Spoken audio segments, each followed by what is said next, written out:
Do you think new replacement windows and patio doors have to be expensive? Think again. I'm Andrew Konopik from Renewal by Andersen. As the full-service replacement window division of Andersen, Renewal by Andersen often has larger discounts and better financing than other companies and contractors. Right now, save 20% on every window and save 20% on every patio door, with zero money down, zero payments, and zero interest for 1 year. You can also save money by replacing your windows in stages. With us, you can even save a lot by simply choosing a different window or patio door style. For affordable windows and patio doors that will last, call Renewal by Andersen to schedule your free appointment and save 20% on your project. Call 1-800-406-8700. 1-800-406-8700. That's 1-800-406-8700. Offer not available in all areas. Restrictions and conditions apply. Call for license information. TCL is a proud sponsor of the 1500 ESPN studios. TCL, America's fastest growing TV brand. For those who simply can't get enough talk about the Vikings, we present Bonus Chatter. Bonus chatter about your favorite team that's unscripted, unfiltered, and uninterrupted. This is another edition of 1500 ESPN's Purple Podcast. All right, and welcome to another exciting edition of the Purple Podcast. I kid. Matthew, Coller in Chicago, Zulgad back here in studio. All right, sir, you were at tonight's game at Soldier Field. Where would you like to start in one of the more disappointing losses of the 2018 season for these Vikings? Oh, boy. I mean, where to start with this one, right? I mean, so much happened in this game that, I think people following me along on Twitter, I would be looking at this game as one that Chicago tried as hard as possible to give to the Minnesota Vikings, and the Vikings, for the most part, just didn't want to take it back. I mean, so many times I sat there thinking, they're going to give this away, aren't they? They're going to give this away, and ultimately they didn't. The Vikings ran out of time, but you kept thinking that if this game was played for like 8 quarters or 7 quarters, that the Vikings eventually would have caught up with the number of times that Mitch Trubisky made mistakes or that Matt Nagy decided passing was a really good idea when all he needed to do was run the clock out. And it was kind of wild, but my big picture conclusion of this whole thing was that both of these teams showed you just how flawed they are. That even in the victory, Chicago was extremely impressive on defense, but their quarterback told you exactly who he is. He's got a lot of talent, and he's really difficult to bring down for anyone on defense, but at the same time, he will do maddening things. He will make bad throws, and this time their defense bailed out Mitch Trubisky, but it was overall not that impressive of a game for him after they got the lead, and that's where you think that the Vikings really should have been able to take advantage of this, that teams have left the door open for them. I mean, we go back to the Rams game, they had the ball with down 7 points. In the Saints game, they had their opportunities, and then in this game, they had their opportunities as well. And in none of those big games did they come away with a win. I would say the same thing for the Packers game.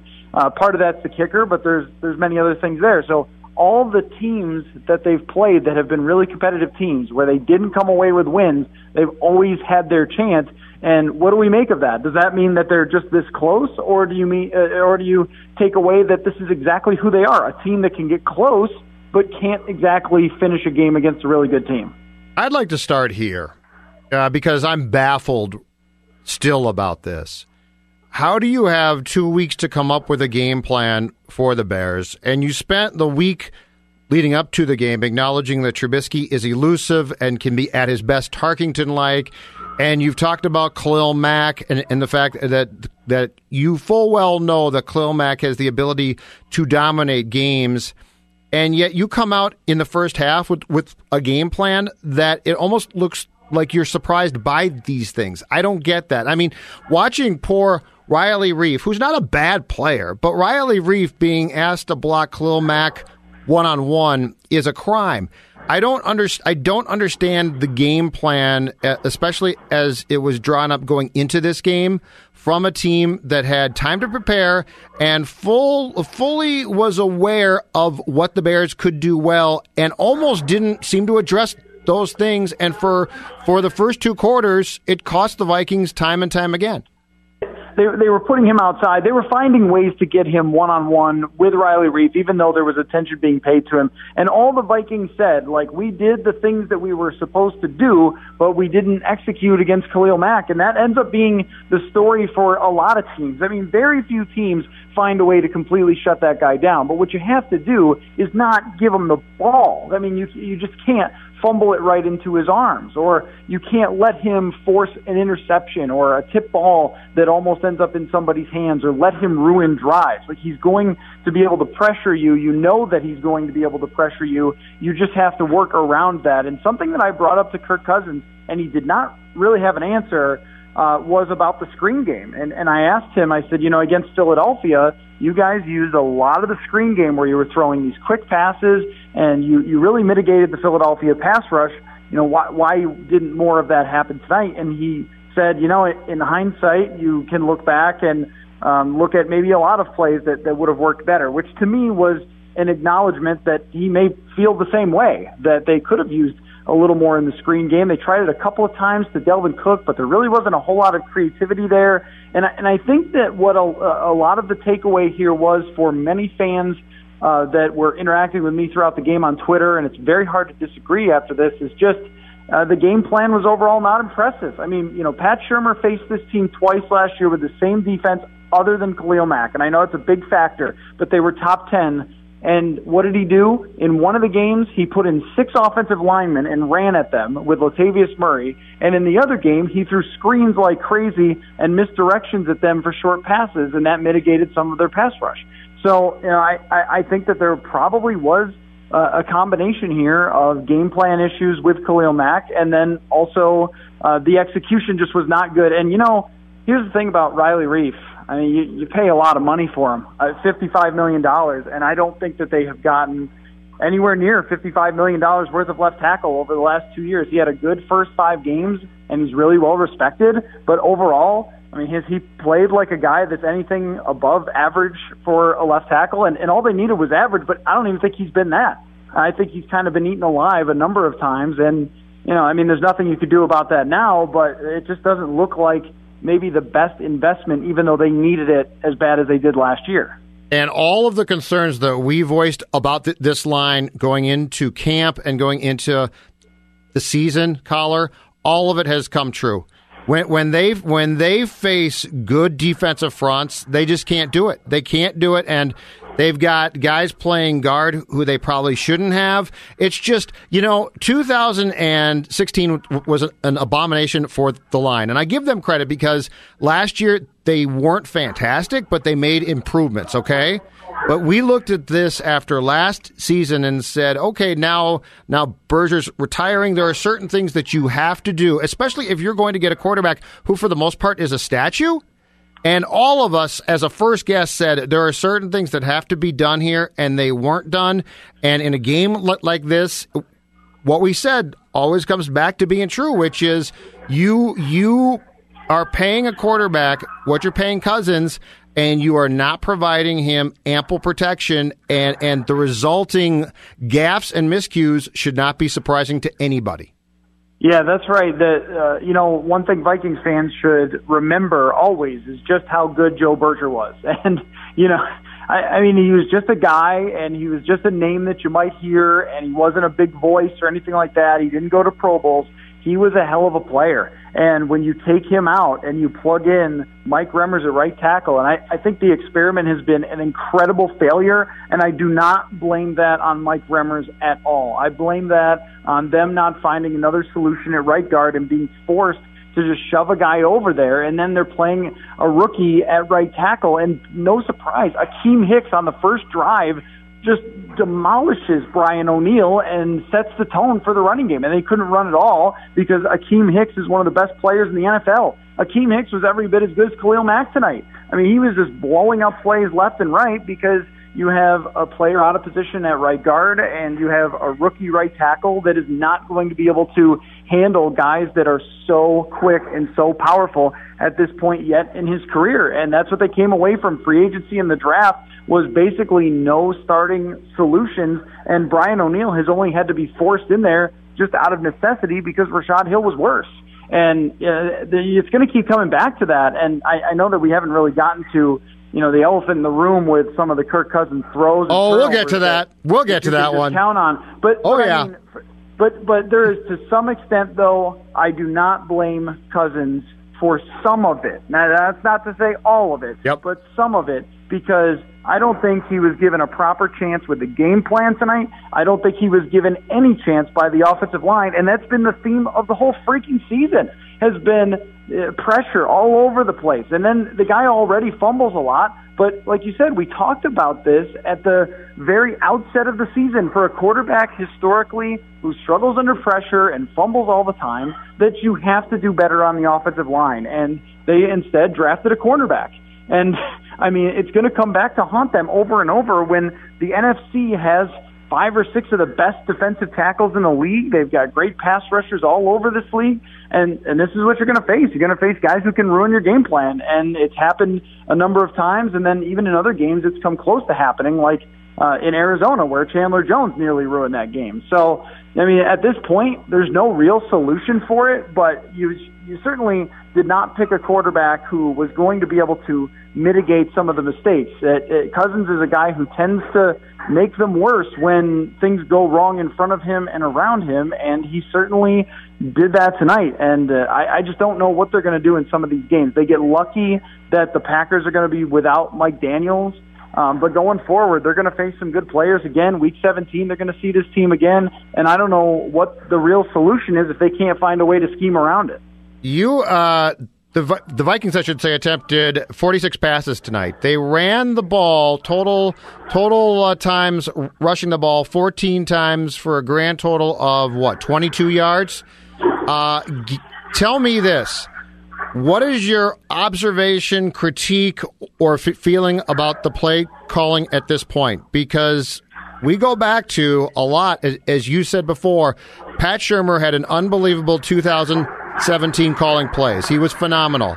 John DeFilippo, I think we are at a point now where we at least have to back up a little bit and question how effective the play calling has been on a consistent basis, especially in big games in 2018.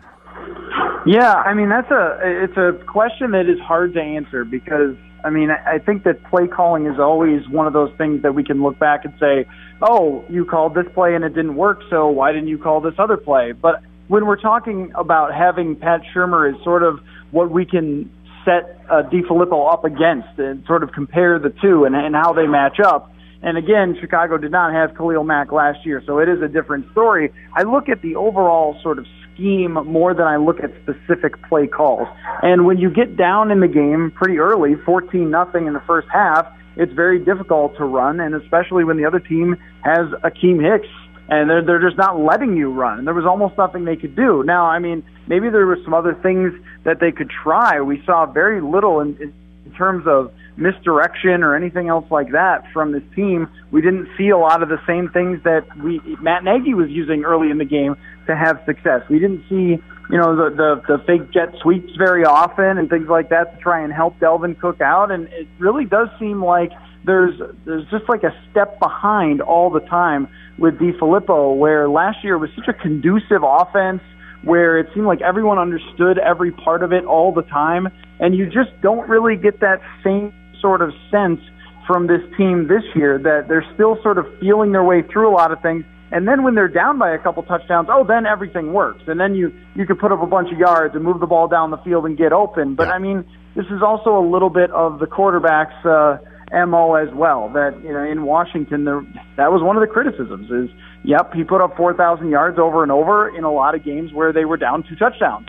And then he would get them close, but no cigar. And it's history sort of repeating itself with an imperfect team that he was put onto. And so it's not all his fault. It's not all DeFilippo's fault. It's not all the offensive line's fault. But when you put it together, it's very difficult to beat good teams. I mean, I would still say that this team is very, very talented and can be a playoff team when I watch other teams around the league and look at the standings. But as far as going in on a primetime game and beating a very good team. It's hard to believe in them right now. My disappointment is this. They lost to the Rams, and I came away from that game, especially because at that point the defense was struggling, and I came away from that loss to the Rams, and I said to myself, well, the Rams are a better team in my belief. They lost to the Saints. And I said the same thing again, which is you certainly had opportunities without miscues, but the Saints are probably the best team in that conference. The issue with tonight's loss is the Bears aren't better. They have some talent, and they are definitely 2 or 3 steps ahead of where I thought they would be in 2018 thanks to the Khalil Mack trade collar. But this was not a better team. And this was a team, if the Bears are going to track like I think they are, a year from now, if you're playing them at home, they're not going to beg you to stay in that game and give you chances. And so if you were, the Vikings should be, and they're not, they should be the class of this division. And to lose the way that you did tonight is extremely disappointing because it definitely shows regression and steps back. And this is not a game where I come away saying the Bears are definitively the better team. I say the Vikings did not take advantage on a night that they did not play great of opportunities that were presented galore to them, and they couldn't do it.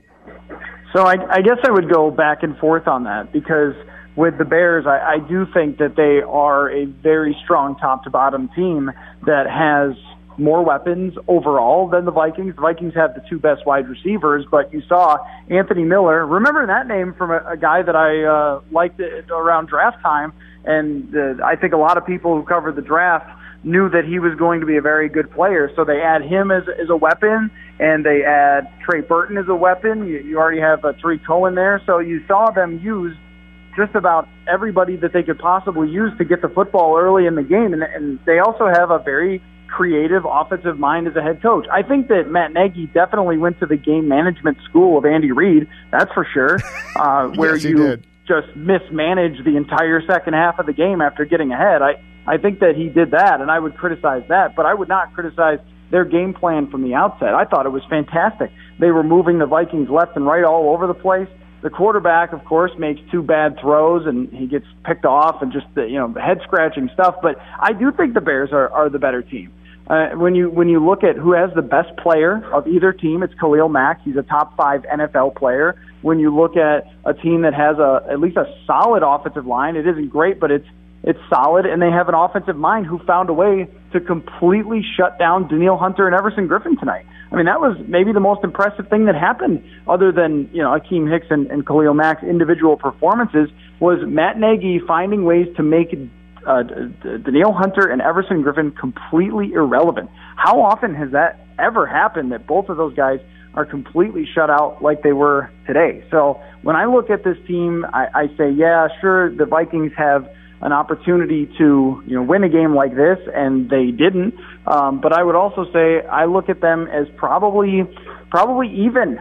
And if you're playing at home here at Soldier Field, and one head coach has a better game plan than the offensive coordinator on the other side, this is what you get. You end up with a loss that actually should have been a lot worse than it was if Matt Nagy had actually handled the second half of this game, and his quarterback had handled the second half of the game decently at all. I mean, it was really mind-blowing, Judd. I mean, this thing, to look at 262 yards and 2 touchdowns for Kirk Cousins is so laughable. I mean, you have Jordan Howard, who's just this bowling ball, and you're not giving it to him in the second half of the game. Instead, just running bootlegs where you have to throw the ball away because there's pressure. It just was it was a really baffling thing in the second half, and it does say that they're not perfect, but I would say right now they are the better team because they can block, and they can certainly get after it on their defensive line. And Coller, Trubisky threw a pass that looked like it was intended for Rhodes, and if Rhodes catches that, he returns it for a touchdown, and the entire thing is different.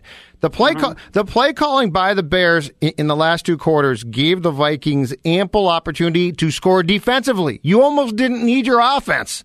That's what drove me crazy. I guess I don't look at the Bears. I think they're good. I don't look at them as being by any means polished yet, though. And they've got a young quarterback who can definitely elude pressure and is good at that, but he still makes some stupid throws. And to your point about their play caller, Nagy was allowing him to make those throws. So their lack of polish to me, I mean, the Vikings signed Cousins to a 3-year, $84 million contract to win games like tonight, where you win that game and on the flight home say, my God, we won that game. I can't believe it.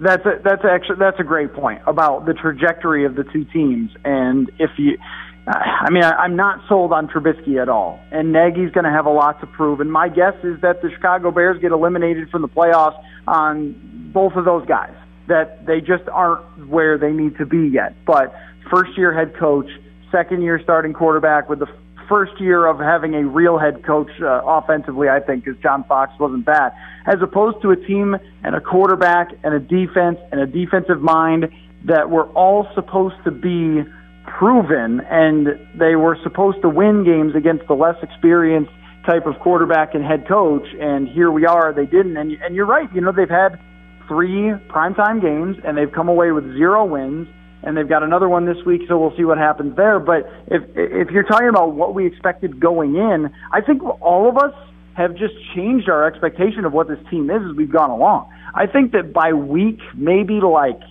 3, 4, we just decided, you know what, they're not in the class. They're just not in the class of the league.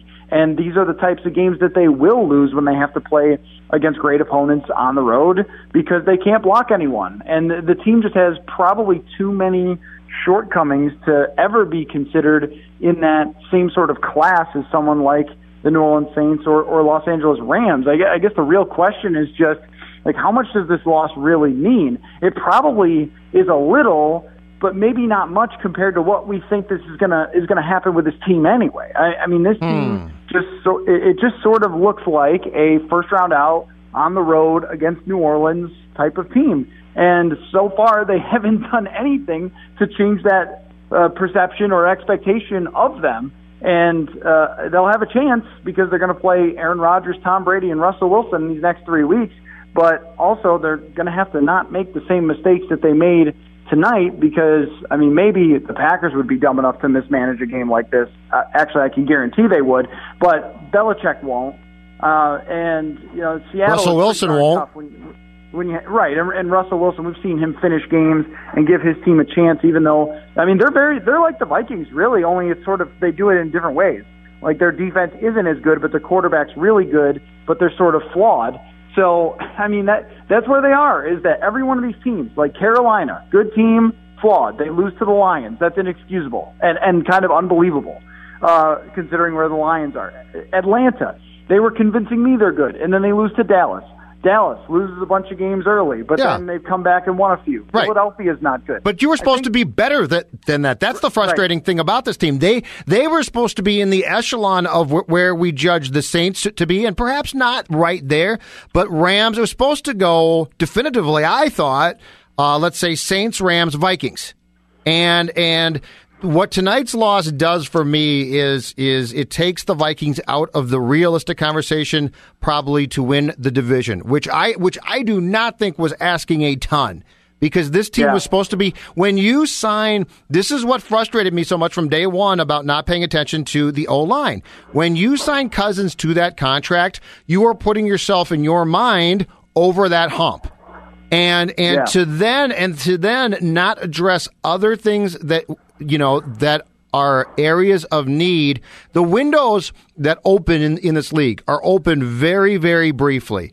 And you've got to max out that opportunity. And signing Cousins sort of was, but you didn't take the next step. And so what tonight's loss does is tonight's loss now says to me, this is a wild card team. And unfortunately, to your point, you can now throw them in the bin with all of the other, not garbage, but certainly not upper echelon type of teams like the Falcons have become or the Cowboys or go down that entire list. That's my problem with this loss.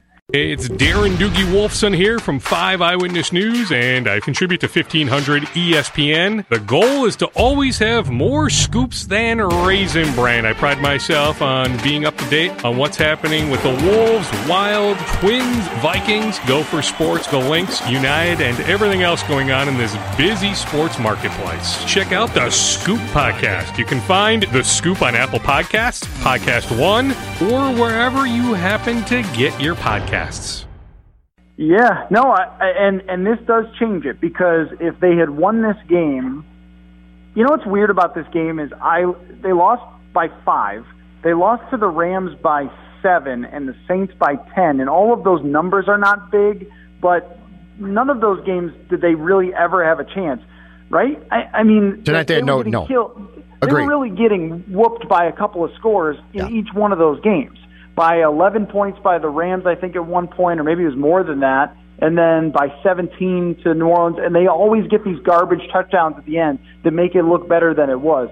So the fact that they were definitively beaten, really, it does say something about where they stand. If they had come in here to a very difficult environment against a rising type of team that has one of the best players in the NFL who can take over a game, and if they had beaten them, I think we would have been saying, okay, the NFC is such a mess that they're going to be the number 3 team sort of by default, because the Bears aren't ready, and then here they are. And the fact that the defense didn't play particularly well but sort of hung around has kind of been their defense. Like, aside from the Rams game, they've been okay, but they haven't been number 1. And so a lot of the things that have happened are sort of the ones that we predicted that could take this team back a step. When they got Cousins and everyone expected them to go 13-3 again, it was like, well, put the brakes on, because teams are going to figure you out. You're going to have injuries. Guys will go, missing for 5 weeks like Everson Griffin, and these types of things will happen. So, we expected some sort of regression, but now you're talking about 5 non-wins, the 4 losses and a tie, and you're playing 3 of the best quarterbacks in the NFL. I think we could definitively say 3 of the top 6 or 7 quarterbacks in the entire league are coming up over the next 3 games, and if you don't come away with at least 2 wins, now we're talking about, could this team even miss the playoffs? And if they miss the playoffs with this quarterback, I don't care what happened on the offensive line. I don't care what happened with Everson Griffin. I don't care how many injuries they had. It comes right back to him as the guy who could not overcome that. And once again, here we are in a national TV game against a big opponent, and things went wrong, and he couldn't overcome them. Mm-hmm. And that's been really like his MO for his entire career, and it certainly was the case tonight. 5-4-1 now. Of those 5 wins, you tell me now, which win do you look at currently and say, wow, that was big? Philadelphia, I definitely did for a while, but they're a mess. Philadelphia is a mess. So of those 5 wins, if there is a signature win or a super impressive win, hey, I get it. They were the defending Super Bowl champions. You got drilled there in the conference title game last year. You went there this year and won, and that's nice. But I don't know if I look at any of those 5 wins right now and say, that's a wow win. I look at them and say, okay, that's fine, but win in Chicago, right? Beat the Saints at home. Beat the Rams. Come back. A game like that, you would definitely say wow about. And I think now, as we have this conversation with this team being 1 game above 500, 10 games into their schedule, there's nothing really there that you say to yourself, that was super impressive. Well, let me take that even a step further. Yep. Is what would their record be with Case Keenum? I mean, would it be worse? Would it be the same? Would it be better? I mean, you could make a case for all 3 of those. And I mean that pun because I miss those puns. I miss the Case Keenum pun. I know you do, like only you can. But think about it. Like, you don't lose the Buffalo game with Case Keenum. Like Case Keenum never got beat in games that he was supposed to win, right? They beat the Cincinnati's, Chicago's last year, and things like that. So you probably don't lose the Buffalo game because Case Keenum wasn't giving the ball away last year. Maybe he would a little more this year. But let's just say you probably win that one. Maybe you lose one of these other ones that you won. Maybe you lose a game to the Lions by surprise or something like that. But, I mean, the reason that they got Kirk Cousins was to make up some of the difference, knowing that there would be some regression, knowing that the schedule would be a little bit harder, make up the difference and be better. And they have not. They have not been better than if they had just like an okay quarterback. And Cousins really showed tonight. I mean, sometimes when he can melt down, it's a real serious meltdown and gives you no chance to win a game. And you know, people were just looking at that Buffalo game and going, oh, no big deal, no big deal. Well, Buffalo does have one of the best defenses in the league. Like for talent, their quarterback play, everything else is an abomination. But like their talent on defense is pretty serious, and they beat this team by causing mistakes. And here's basically, you know, another team who has a serious defense. They haven't faced too many of them this year, have they? I mean, the Jets, the Cardinals, and even the Rams don't have a good defense, and neither does really New Orleans. So the only defenses that they faced who can do anything, they've been dominated by them. And that's what you got Kirk Cousins to do, was to make up that difference because you knew you were going to face some tough defenses this year. And that it just has not happened. And maybe down the stretch, like, he's going to get every opportunity because of the three quarterbacks they face next, these next 3 weeks. He's going to have every opportunity to prove that he was worth it and that he can win games against big quarterbacks in big games, and the next one's on national TV too. But so far, in this small sample size of a little more than half a season, he definitely has not proven that. And the problem too is he is becoming, as he has been throughout his career, a really good box score. I mean, tonight, 30 of 46, 262, right? 2 touchdowns, 2 picks, and you say, well, those stats are okay, right? But they're not. Diggs, 13 catches, 126 yards, a touchdown. Hey, that's a pretty good, damn good game for Diggs. But it's not. It's all a box score. If you have a team that's supposed to be as good as this team was supposed to be, then you can't be excited about statistical fantasy success. And Kirk Cousins, I really do believe, if you look, he consistently is a really good box score. But you peel that away then and say, okay, but what did he do in X, Y, and Z in the crunch time? And the answer is not enough. And it's not all his fault. And I fault Spielman because Rick Spielman had control of getting Cousins more help, and he didn't do it. But you also are paying this guy an incredible amount of guaranteed cash because you said that he was going to take you to the next plateau, and you've actually taken a step or two backwards, not upwards. Now, you've brought this up before, but just about Mike Zimmer and his viewpoint in all of this. And this is a game right here that you probably look at, that Mike Zimmer would look at and say, that wouldn't have happened to Teddy Bridgewater.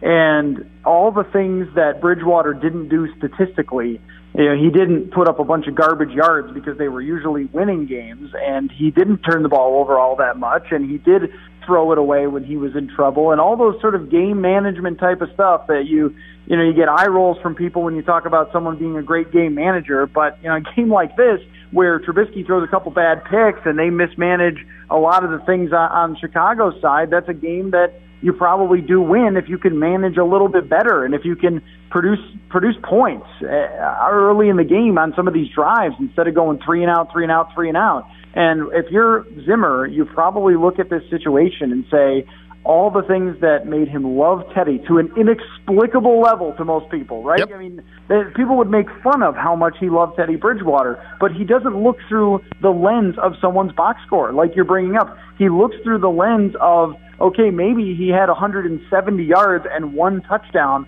but they were winning from the outset, and he protected the ball, and he kept them moving on third downs. I mean, this has become another issue with the third downs when the game matters. I mean, the guy just seems like he can't really get them converted very often, and then you add that on top with the turnovers as well. And you know, this is the reality of having Kirk Cousins. There's a reason why another NFL franchise chose Alex Smith, who's been mostly an okay quarterback throughout his career, but never really great, never really won anything, and they chose him and paying him a ton of money over keeping Kirk Cousins. So it's kind of the accumulation here because so if they give Cousins a little bit of a better setup, they give him a better offensive line. How about maybe a real number 3 wide receiver, say, right? I mean, instead of trying to throw to poor Laquan Treadwell? I mean, you let Jarius Wright go. I mean, this is a small thing, but no, it's not. I watched Carolina today, and there's Jarius Wright making a big catch in a big situation. It's not a small thing. and he's wide open at the end, and Cam Newton's got to hit him. But were you surprised to see that? No. I freaking wasn't. No, because he's ideal at that job because he can run the right route and catch the ball. And every time it goes to Laquan, it feels like it's it might work, but it might not work. Right. So I will give Kirk Cousins this, because I have criticized him for this many times so far early in the year, that he not only took the blame for the interception, but also explained what happened on it, and it was pretty simple that he thought he saw something that he didn't see, that they gave him a different look than he had expected, and he reacted and made a bad throw, as does happen to every quarterback. So give him credit in a way for that, but also it took this sort of game where it was just so obvious that you couldn't blame anyone else, that he had to say that. So, but I will bring that up, since we have talked about that at length, about the leadership and everything else. And that's what I mean. Over these last couple games, I mean, you're going to find out. Like, if you think that the Vikings are going to be a Super Bowl contending team for the 3 years at least they have Kirk Cousins, I think that this 4-game stretch is going to tell you Bears top defense. Next 3 quarterbacks have, at least 2 of them are guaranteed for the Hall of Fame. The other one is right on his way.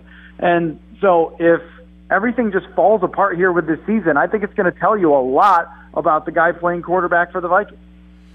Yeah, and this is now, I mean, we're speaking in the aftermath of this defeat, so I'm probably more down on this team than I will be by Monday at some point, Coller.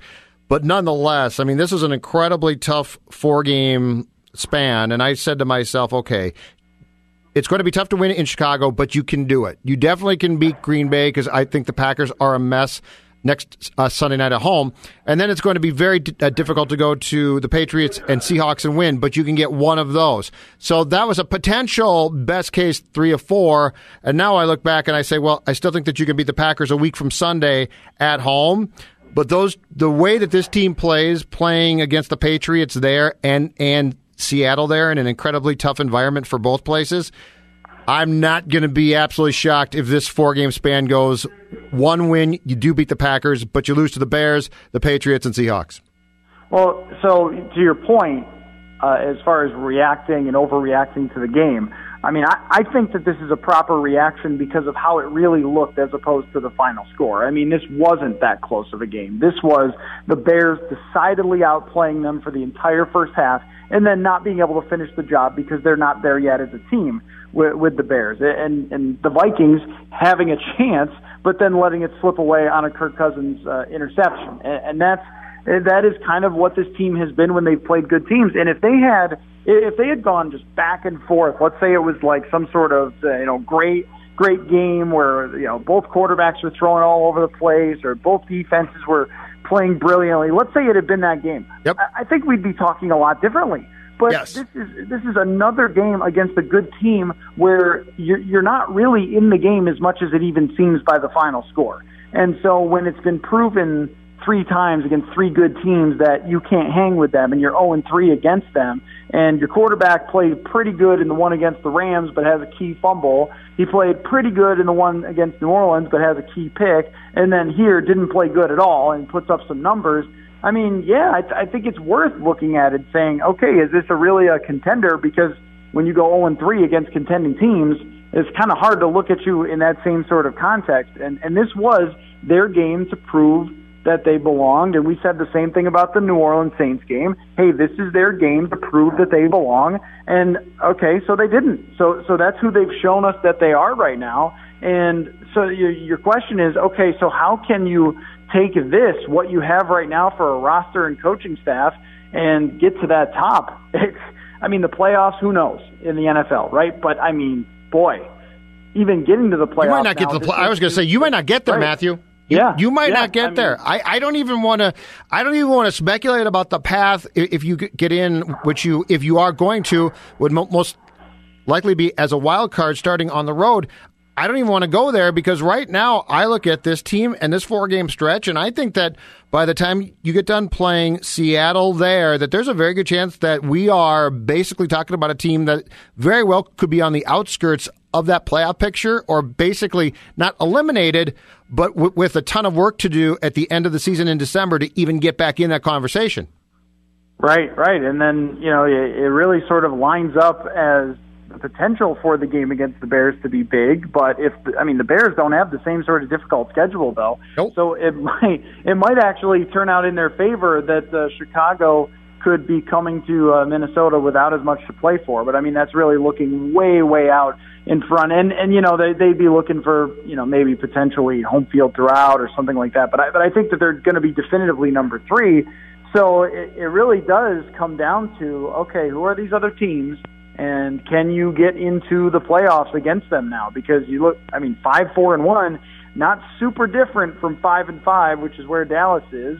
Or, Washington loses their starting quarterback, but that doesn't mean their season is over. Alex Smith wasn't even playing all that well, and they were still in decent shape. And, Seattle is sort of right there too. So, there is certainly nothing is a given here for this team going down the stretch, considering that they have one of the most challenging schedules that exists of any NFL team going into these last few games. So, they have a lot still to prove that they can even get in the playoffs. And to your point, if you bring that all the way back to where you expected them to be when this whole thing began, it's not struggling to get in the playoffs.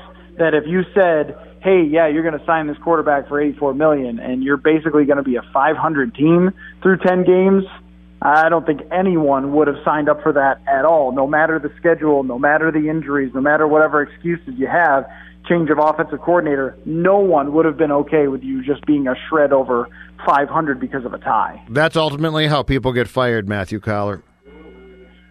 Well, I'm not saying that they will, but that's how people. That's how when these things don't work out, that's how the pressure gets turned up on the coach, and I think in this case specifically, at times probably the GM as well. So I don't think you can go that far yet, but I don't either. Think if we get to the end of this stretch and they come away with just one win against these really good teams, correct. Then you are talking about that a little bit, because this is push all the chips to the middle of the table.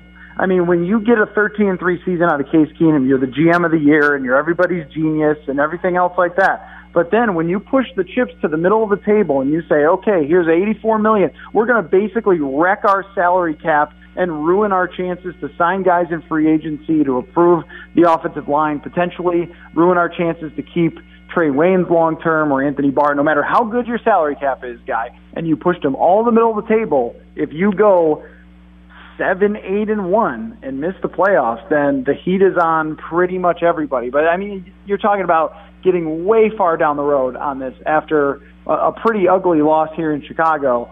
If they win next week, you're going to feel much more like they're sort of back on track to at least go to the playoffs, and then we'll figure it out from there. But you're the way I guess I would describe it is you're starting to get to a point where the ground feels a little shaky. Like you get those wins that you're supposed to get against the Detroit, the Jets, the Cardinals, all Correct. Those things. Yes. And so you feel like, okay, everything's coming back together and you're in all right shape. And I would say, by the way, that I thought the defense played pretty well tonight overall.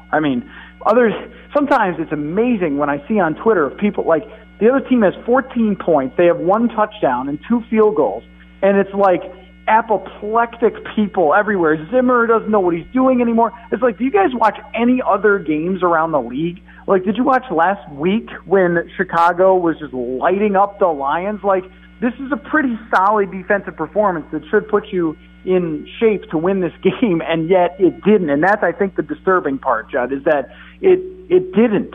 Like, you held them to field goals and only 14 points in the first half, which is a fine total for a good defense in this league, and you weren't even close at that point. So, that's where a little bit of it comes up. But as far as where this goes down the stretch, a lot will be determined by these next few weeks. And even if I guess I would actually amend that to say, even if they do win against Green Bay, these 3 losses to the good teams in the NFC are going to hover over them, as they just didn't prove that any of their wins mattered all that much. I mean, because even Green Bay's not a great team. And then you mentioned the Philadelphia one. In hindsight, that just doesn't look like anything, right? I mean, at the time it felt okay, but it felt big for them. It felt like it was turning their second half. But yes, now it's just, well, what does that mean?